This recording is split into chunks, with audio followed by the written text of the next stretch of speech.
샬롬 2월 24일 목요일입니다. 오늘도 하나님의 능력과 도우심이 여러분의 삶 가운데 충만하시기를 소망합니다.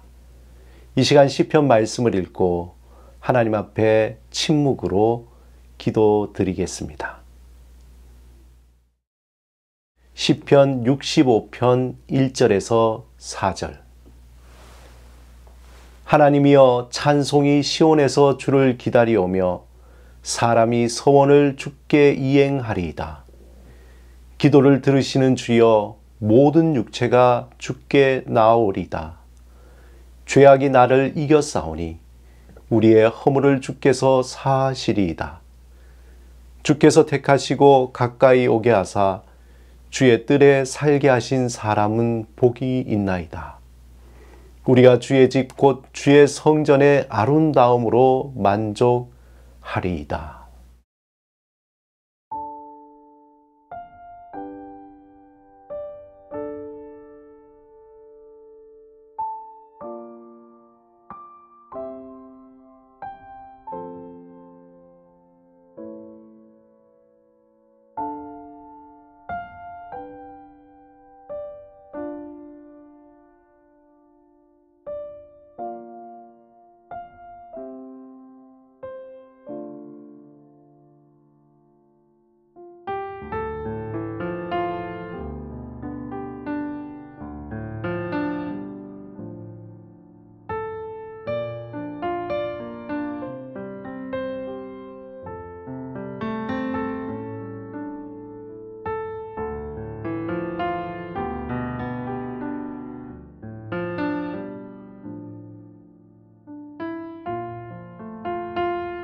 오늘 하나님이 우리에게 주신 말씀은 열왕기상 11장 41절에서 43절 말씀입니다. 이 말씀을 읽고 하나님께서 우리에게 들려주시는 생명의 음성을 듣겠습니다. 솔로몬의 남은 사적과 그의 행한 모든 일과 그의 지혜는 솔로몬의 실록에 기록되지 아니하였느냐?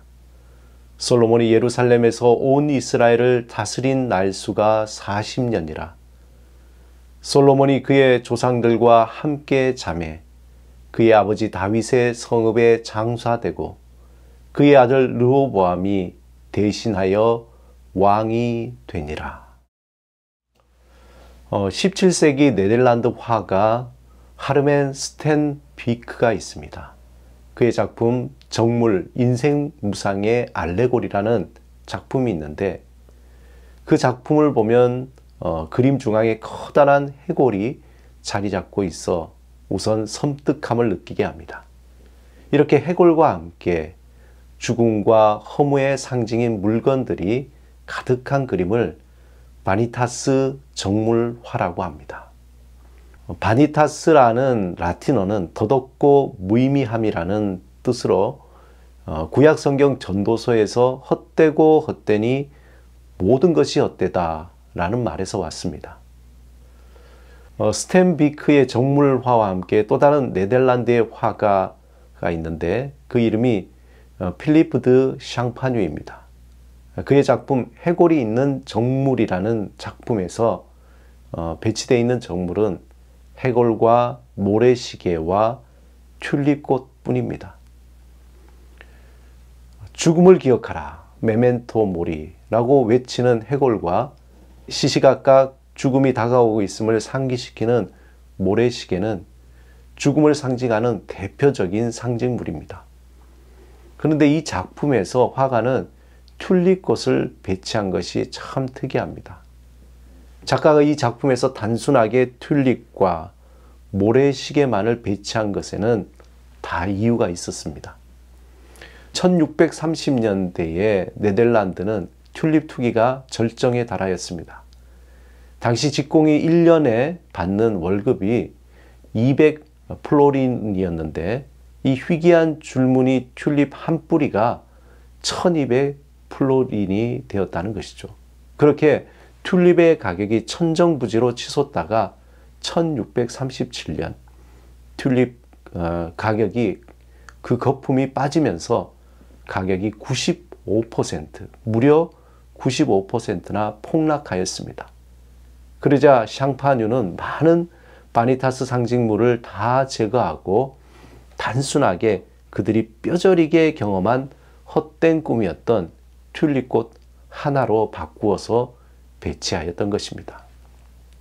한마디로 인생의 허무함을 그대로 표현한 것입니다.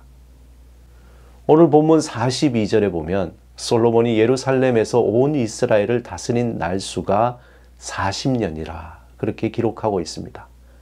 그리고 43절에 보면 솔로몬이 그의 조상들과 함께 자매 그의 아버지 다윗의 성읍에 장사되고 이렇게 솔로몬의 인생을 짧게 그리고 있습니다. 솔로몬의 화려했던 인생도 단 2줄로 정리된 것이죠. 세상에서 누릴 수 있는 모든 것을 누렸던 솔로몬의 삶이 단 2줄로 요약된 것입니다. 그렇다면 화려한 삶을 살다가 생을 마친 솔로몬의 그 자신은 인생을 어떻게 평가했을까요?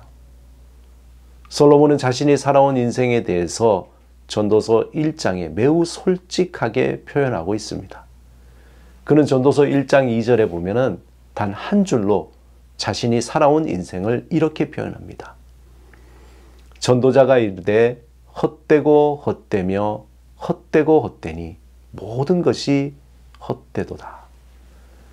세상에 그 누구보다 화려하고 풍요롭게 살았던 솔로몬이 자신의 인생을 표현한 것이 과연 맞는 것인가 할 정도로 허무한 평가를 한 것입니다. 하지만 솔로몬이 인생에 대한 평가는 단지 솔로몬에게만 국한된 것이 아니라 모든 인간에게 적용이 되는 것입니다. 공술의 공수거라는 말이 있듯이 인생이란 빈손으로 왔다가 빈손으로 가는 것이기에 한마디로 허무한 것이죠. 그것을 알면서도 많은 사람들은 살아가는 동안 어떻게 하면 더 많이 모으고 더 높이 오르려고 합니다. 하나님의 충만한 지혜를 소유했던 솔로몬조차 그의 인생이 끝날 즈음에 그때서야 비로소 자신이 얼마나 바보같이 살아왔었던가 그것을 깨닫는 것입니다. 우리는 시간이 지난 후에 뒤돌아보면서 꼭 그렇게 살아갈 필요는 없었는데 라는 생각을 할 때가 있습니다. 살아보면 허무한 인생, 그 인생은 인간 모두에게 주어지는 인생의 해답과도 같습니다. 하지만 그 허무한 인생이 하나님의 손에 붙들릴 때에 감사와 기쁨과 소망으로 충만한 인생이 된다는 것이죠. 하나님은 허무한 인생에서 예수 그리스도 안에 우리를 부르셨습니다. 빈손으로 왔다가 빈손으로 가는 인생이 되지 않기 위해서는 예수 그리스도 안에서 하나님을 더욱더 깊이 알아가는 것입니다. 오늘도 하나님이 주신 하루를 정성껏 살아가시기 바랍니다. 매일 반복되는 일상을 아주 소중하게 여기며 삶이 순간마다 감동하고 감사하며 살아가시는 여러분의 삶이 되시기를 주님의 이름으로 축원합니다. 이 시간 함께 기도드리겠습니다. 주님, 주 안에서 깨어 주께서 주신 삶을 겸손함과 감사함으로 살아가게 하소서. 작은 것에도 감사하며 작은 것에 기뻐하며 참된 삶을 살아가게 하소서. 예수 그리스도 이름으로 기도드립니다. 아멘.